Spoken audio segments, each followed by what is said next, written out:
আসসালামু আলাইকুম সুপ্রিয় দর্শক, আশা করি আল্লাহর রহমতে ভালো আছেন, সুস্থ আছেন। আমার সামনে দেখতে পাচ্ছেন বেশ কিছু সংখ্যক ঘাসের জমি এবং বিভিন্ন রকমের ঘাস রয়েছে এখানে। এখানে খুবই বিস্তৃত জায়গা মিলে আমাদের বিভিন্ন প্রকারের ঘাস চাষ করা হয় আমাদের গবাদি পশুর জন্য। তো এরই মধ্যে আমরা ঘাস বিভিন্ন ক্ষেত থেকে কাটার পর সেটা গরুকে খাওয়াচ্ছি। তো এই ক্ষেতটি আমরা কাটতেছি এখন। এখানে প্রচুর পরিমাণে জার্মানি ঘাস হয়েছে। এটা জার্মান থেকে বাংলাদেশে নিয়ে আসা হয়েছিল বলে এর নাম দেওয়া হয়েছে জার্মানি বা জার্মান ঘাস।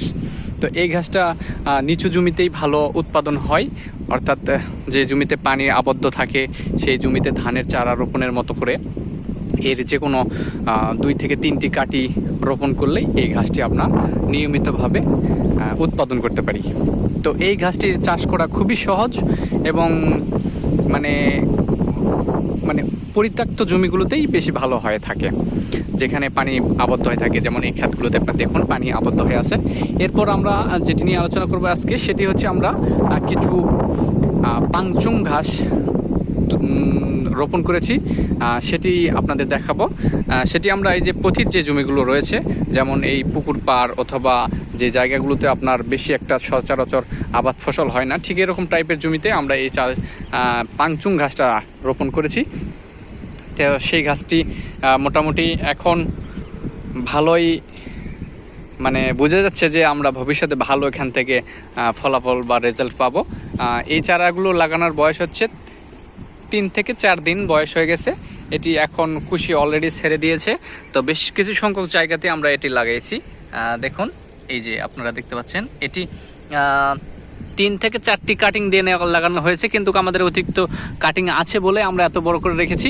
তো আপনারা চাইলে আপনারা 2টি করে কাটিং 2টি করে গিট রেখে কাটিংটি ব্যবহার করতে পারেন। তো যাই হোক, আমরা বিস্তৃত জায়গা জুড়ে এই চাষটি করেছি। তো সামনে আশা করছি বেশ ভালো ফলাফল পাবো।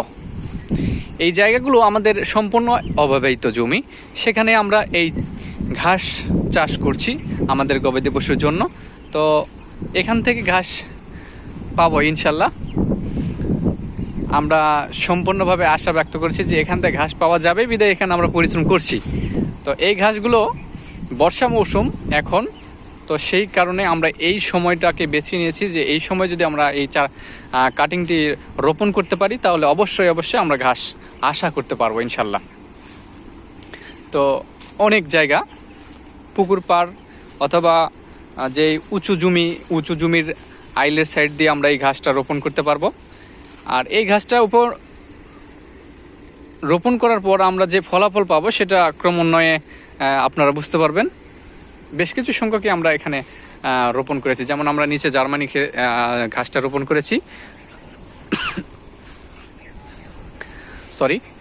তো জার্মানি ঘাসটা আমরা রোপণ করেছি যেই পতিত জমিগুলো আছে সেই জমিগুলোতে, অর্থাৎ যেই জলাবদ্ধ বা পানি আবদ্ধ হয়ে থাকে সেই জমিতে আমরা এই জার্মানি ঘাস বা জার্মান ঘাসটা আমরা রোপণ করেছি। আর এর পাশাপাশি যে উঁচু জায়গাগুলো আছে সেই জায়গাগুলোতে আমরা এই পাংচুং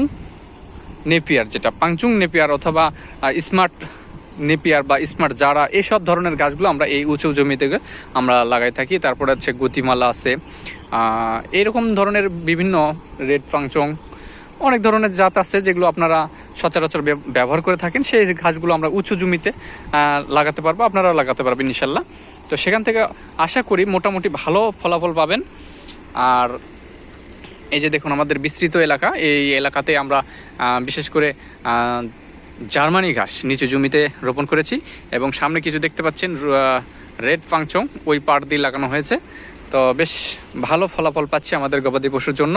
এখন দিনের শেষ অংশে আপনাদের কিছু তথ্য দিলাম, তো আশা করি আপনাদের ভালো লাগবে। তো যদি আপনারা এই ঘাস রোপণ করেন, তো ঘাস রোপণ করার পর ঘাসের উৎপাদনের উপর নির্ভর করে খামার পরিচালনা করবেন। তবে ঘাস বাতি রেখে, অর্থাৎ ঘাসের বিকল্প যদি আপনি মনে করেন খড় খাওয়াবেন বা অন্যান্য খাবার খাওয়াবেন, তাতে করে আপনার ফার্মের উন্নতি বেশ একটা হবে না, আমি বলছি আর কি। তো আপনাদের ব্যক্তিগত ব্যাপার। বিশেষ করে আমি একটি পরামর্শ দিব আপনাদের কাছে, আপনারা অতিরিক্ত পরিমাণে ঘাস মজুত রেখে বা ঘাসের চাহিদা মেটানোর জন্য যথেষ্ট যথেষ্ট পরিমাণের উৎসাহ নিয়ে তারপর আপনারা খামার প্রতিষ্ঠা করবেন, তাহলে আপনাদের খামারের দ্রুত উন্নতি আসবে। তো এই জমিগুলোতে ঘাস লাগানো সহজ, কিন্তু কাটা খুব কঠিন, শ্রমিকের অভাব। তো যাই হোক, আপনারা দেখবেন আপনার সম্ভব হলে আপনার এই জমিগুলোতে ব্যবহার করবেন এবং ঘাস রোপণ করবেন। ধন্যবাদ সকলকে, ভালো থাকবেন, সুস্থ থাকবেন। এতটুকু সময় আমার ভিডিও দেখার জন্য। যদি ভিডিওটি ভালো লাগে চ্যানেলটি সাবস্ক্রাইব করবেন, ভিডিওতে একটি লাইক করবেন, যদি প্রয়োজন আসে অন্য কাউকে দেখার সুযোগ করে দিবেন, আপনি ভিডিওটি শেয়ার করবেন। ধন্যবাদ, ভালো থাকবেন, সুস্থ থাকবেন। আজকের মতো পর্যন্তই, আল্লাহ হাফেজ।